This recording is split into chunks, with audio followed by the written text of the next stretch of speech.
A Comissão de Constituição e Justiça da Câmara aprovou um pacote de medidas que busca limitar os poderes do Supremo Tribunal Federal. Foram aprovadas 2 propostas de emenda constitucional e 2 projetos de lei que restringem decisões monocráticas e permitem ao parlamento anular julgamentos do STF, estabelecem regras para impeachment de ministros. Um dos projetos aprovados estabelece a possibilidade de impeachment de ministros do STF que usurpem competência do Congresso Nacional.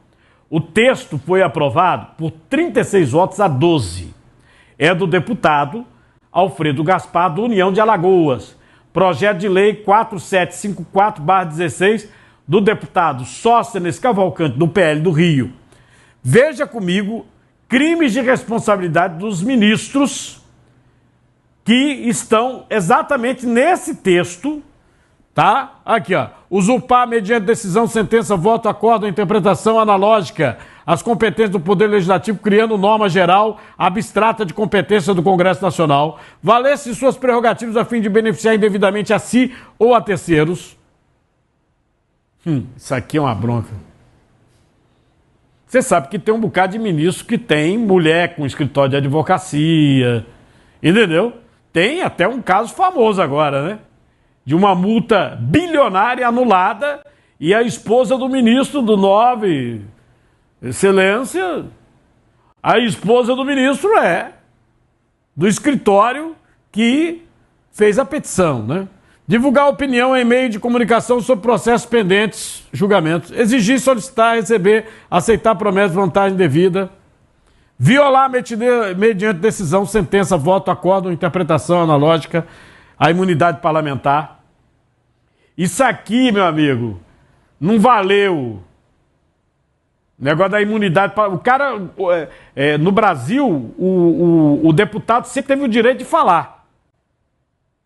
Até isso está cassado. Quando você pega e restringe, você corta uma rede social de um parlamentar, você está censurando o deputado. Só que o ministro do Supremo não foi eleito, o deputado foi eleito. E você, na realidade, quando elege um parlamentar, licitamente é evidente, né? Você elege para que ele fale por você. Que ele fale, ele tem a opinião sua, né? Em outro projeto, você vê que tem um bocado de bronca. A proposta é também uma emenda na Constituição, é mudar a Constituição, limitando decisões monocráticas do STF. Alguns pontos dessa outra PEC, né? De novo aqui, decisões individuais. Decisões individuais só para suspensão de eficácia de lei durante o recesso do judiciário. Quer dizer, só quando ele estiver sozinho lá. Está no recesso. Determina um prazo de 6 meses para julgamento de ação que peça declaração de inconstitucionalidade de lei após o deferimento de medida cautelar. Depois desse prazo, passa a ter prioridade na pauta. Porque um ministro pega, não é inconstitucional, suspende. Você fala, fizeram isso? Fizeram. Agora, recentemente, o negócio da desoneração da folha. Foi uma confusão danada. Os deputados pegaram a medida provisória do Lula, derrubaram, fizeram uma outra lei. Aí o Supremo pegou e derrubou, tiveram que fazer um acordo. E agora está a confusão das emendas parlamentares, que eu até concordo com o ministro Dino, que é um absurdo. Entendeu? Mas não se chega a entendimento, que é uma briga. O deputado Marcel Van Hatten, do Rio Grande do Sul, defendeu os projetos. Vem comigo.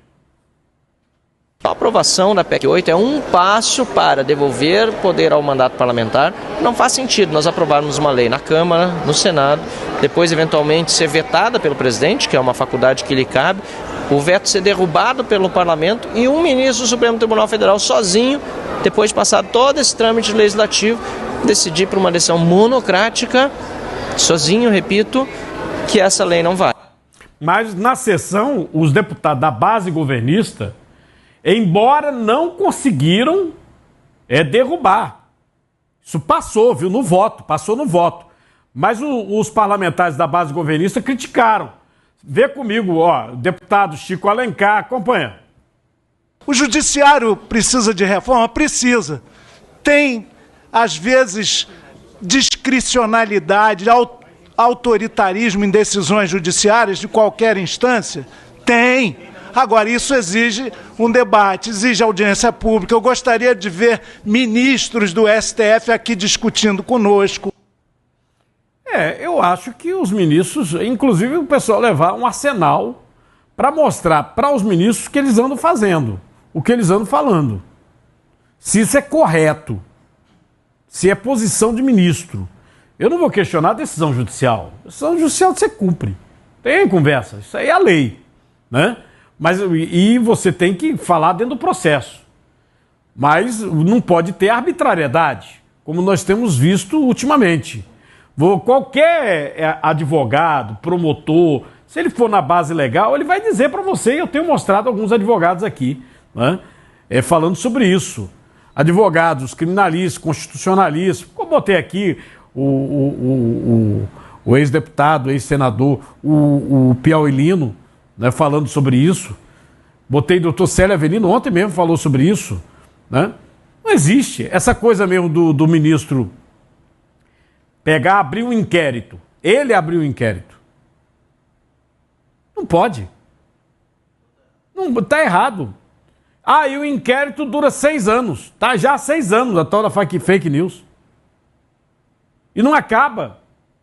Né?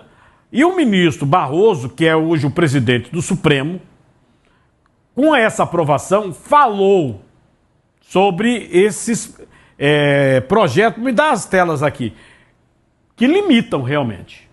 E são projetos que vão mexer na Constituição. Você pode até dizer aqui, como jurista, que eu já ouvi essa opinião também, que tem cláusulas pétreas que são permanentes, que nem Câmara nem Senado podem mexer. Sim, mas a confusão está formada. O que disse o Barroso? Vai. Como toda instituição humana, o Supremo é passível de erros e está sujeito a críticas e a medidas de aprimoramento. Porém, se o propósito de uma Constituição é assegurar o governo da maioria, o Estado de Direito e os direitos fundamentais, e se o seu guardião, o da Constituição, é o Supremo, chega-se à reconfortante constatação de que o Tribunal cumpriu o seu papel e serviu bem ao país nesses 36 anos de vigência da Carta de 1988. Nós decidimos as questões mais divisivas da sociedade brasileira, num mundo plural. Não existem unanimidades. Porém, não se mexe em instituições que estão funcionando e cumprindo bem a sua missão por injunções dos interesses políticos circunstanciais e dos ciclos eleitorais. As constituições existem precisamente para que os valores permanentes não sejam afetados pelas paixões de cada momento. Nós aqui seguimos firmes na defesa da democracia, do pluralismo e da independência e harmonia entre os poderes. O grande problema do ministro Barroso é que ele pegou e anotou e leu essa nota, talvez para não errar. Porque o ministro Barroso, eu já falei algumas vezes aqui, e se quiser depois eu até resgato os vídeos, porque tem. A internet nos dá esse poder. É o mesmo do Perdeu Mané, né? É o mesmo. Eleição não se ganha, se toma. É o mesmo. Então o ministro, as paixões, sim, meu querido, mas o senhor não podia também falar isso. Como ministro, é postura de ministro? Não.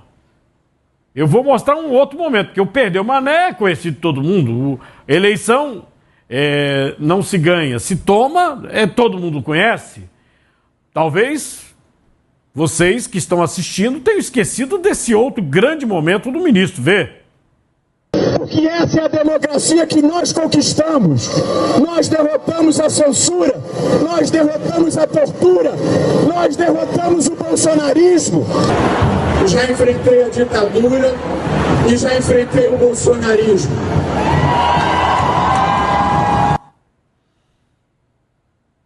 Sim, ele é ministro do Supremo, ele não é político. Ele não foi eleito, ele foi foi fazer um comício